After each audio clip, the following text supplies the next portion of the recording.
Alrighty, welcome back, everyone. We just talked about all the different things going on in the Big 12, some of the different questions I have in that conference as we head in. That's going to be one of the crazier conferences in the country, so definitely some questions that were tough to figure out. But let's get into a little bit of a Friday headline roundup. There are a ton of things that I want to catch you guys up on, and we'll start with a very, very fun one. Let's start with one that definitely everyone saw, I feel like, and everyone kind of loved. Pitbull is getting involved in college football, folks. He has bought the naming rights for the FIU stadium. Definitely a very, very interesting thing. He is obviously a Miami guy, so not overly surprising that this is where he wants to be. He said in his reasoning for this, he loves an underdog. He loves the team, that he didn't want to go to Miami because everyone knows about Miami. FIU deserves a little bit more love. A very, very interesting thing. So it's turning to Pitbull Stadium. It is going to be Pitbull Stadium going forward down there in Miami for FIU. He is paying $1.2 million over the 5 years that he has this contract. This is very interesting. There's no two ways about that. Frankly, I would love if more of these celebrities kind of got into that realm. If, in 5 years, if Vanderbilt was playing in Dwayne The Rock Johnson Stadium, I'm all on board. I think it's a weird way that I didn't necessarily see this branding rights going, but I'm all in for it. I can't argue with that by any means. I do want to move on to the SEC here. It seems like they are moving towards injury reports for this year. This is something that has been a hot topic in the SEC for quite some time, and frankly, I have a inkling that it was because Nick Saban was in the room that this didn't happen earlier, but that's beside the point. I do think this is something that probably had to happen. A lot of SEC schools have been pretty known for just not disclosing anything, and I understand wanting to play your cards close to the chest, but it is, part of the game. It is part of the way that a lot of this stuff works. So a mandatory injury report is something that could be coming into effect. Has not been officially approved yet, but it sounds like it will be before the 2024 season. Now, the Big Ten did this last year, was the first Power 5 conference to institute a game day availability report. So this is kind of a new thing. Not necessarily, the SEC is not necessarily doing anything differently than everyone else, but it will be very, very interesting to watch this unfold. I do think it'll be one of those things that it'll be kind of interesting to see how this is governed. If a guy isn't too much injured but gets injured early in the game, do they say, he had a lingering one that you should have disclosed? I don't really know how all that's going to work, but LSU and Florida have been doing this for the past little bit, so they will have no problems in Baton Rouge and Gainesville handling this, but everyone else is definitely going to have a little bit more on their plate come game day this time, this year as we head into it.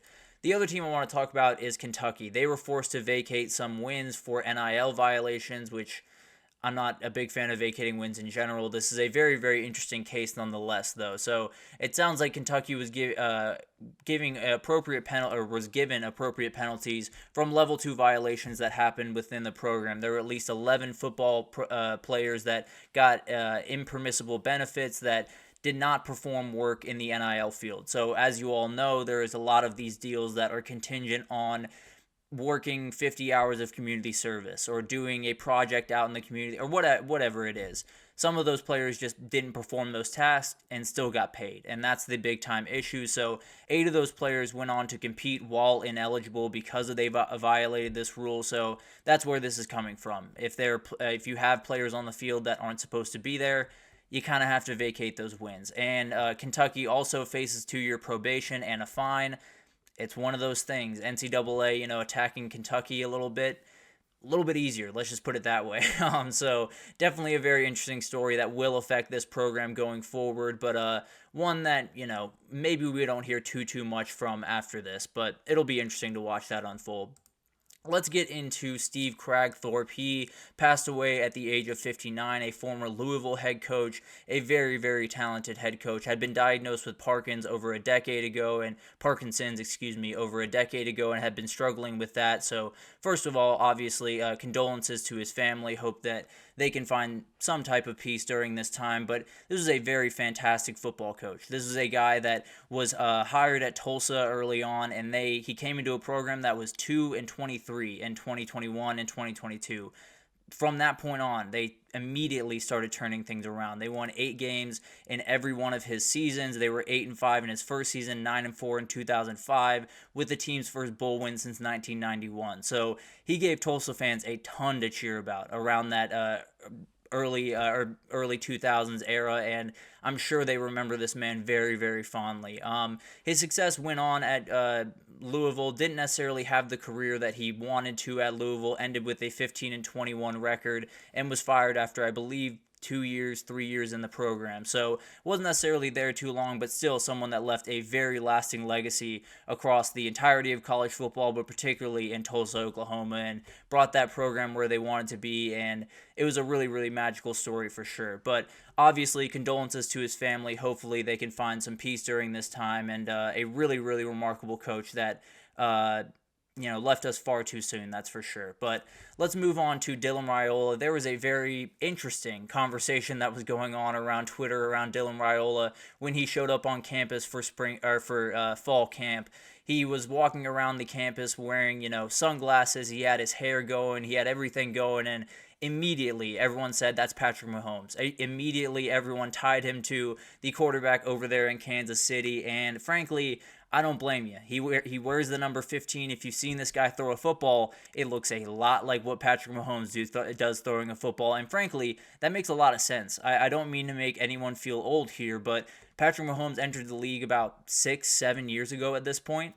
Dylan Raiola 18 years old. So right when Patrick Mahomes was really becoming that, icon that he is right now, that's when all of this, all of the stuff with his how he was going to go about his throwing motion, how he was going to do footwork, all of that stuff was developed right around that time. So it's not crazy to me by any means that a guy that has the physical talent that Dylan Raiola does is able to handle that type of thing and modeled his game after that guy. And Matt Rule says the exact same thing. He says, he wears the number 15, he patterns his game a lot, and there's no one better that you could pattern your game after, at least if you can make those plays that Patrick Mahomes can make. So it was kind of just an interesting conversation. Patrick Mahomes gave him a little bit of a shout out. Tyreek Hill was the one that was like, that looks exactly like Patrick. So it was kind of an interesting little thing that happened around Twitter over the last couple of days. And maybe he's that guy. Maybe he is Patrick Mahomes and we're just waiting to figure it out. So that would be really, really fun to watch. But finally, there were some new jerseys that came out around the country, and I know some people don't necessarily care about this too much. Frankly, for me, it's just another sign that we're getting a little bit closer to football, so I love talking about it. There's no two ways about that. I want to start with Oklahoma. They added a new throwback jersey that they are debuting this year. I don't know exactly when they are debuting it, but be on the lookout for that. I love the white helmets on this one. So cool. But the jerseys are in honor of Bud Wilkinson, one of the best Sooners of all time, and a legend in those 1940s teams that were really dominant. So a very, very cool thing there. I do really like these jerseys and cannot wait to see them broken out. Illinois did even more of a throwback. They went further back than Oklahoma did in this one, and they have the leather helmets. They're not leather, obviously, but they have the look of leather helmets, which is very, very cool. This will make their appearance on October 19th against Michigan. It honors a game that they played against Michigan, I believe, back in the 1920s. I can't exactly remember the exact date, but definitely a very, very interesting thing, a cool story behind that one, so absolutely love that one.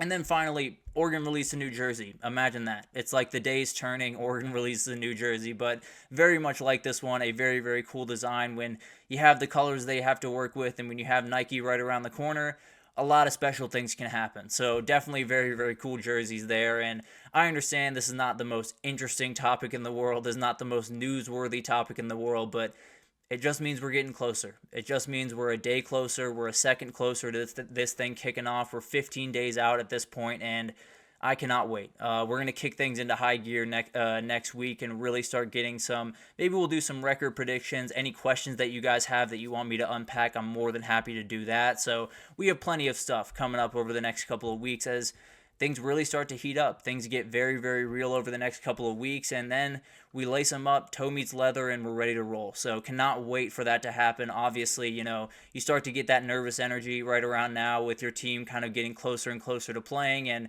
it's the best time of the year. There's no two ways about that. But that'll do it for this edition of the GSMC College Football Podcast, brought to you by the GSMC Sports Network. Your support means a lot to us, so please remember to subscribe to the show, leave a positive review. It does make a huge difference for us. Also, follow us on Facebook, Twitter, TikTok, Instagram, all the social pages for all the content and updates you could possibly need. With the Olympics going on, we got plenty of people covering that. We got plenty of people covering all the basketball news, all the football news from around the NFL. A million people doing really, really good work across every sport you could possibly want. So anything you need in the world of sports, come on over to GSMC and we totally have you covered. But thank you once again for listening, and I will see you guys tomorrow.